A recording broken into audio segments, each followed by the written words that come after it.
Pejuang Palestina kembali mengirimkan serangan balasan ke arah pasukan pertahanan Israel IDF. Terbukti dalam sebuah video yang beredar di media sosial Telegram pada Rabu 3 Januari 2024.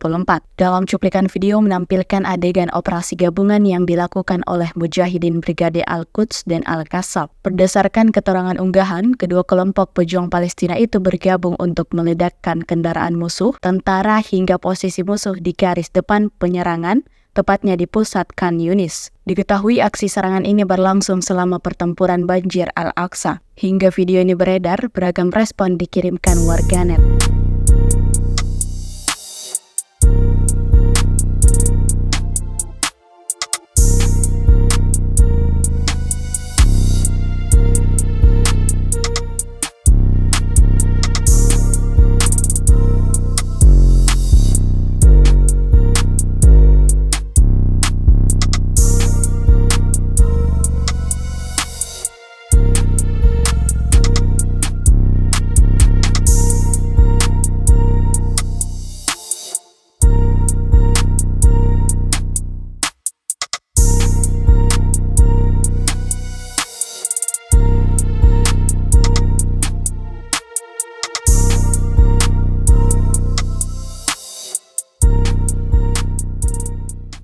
Download Tribun X sekarang, menghadirkan lokal menjadi Indonesia.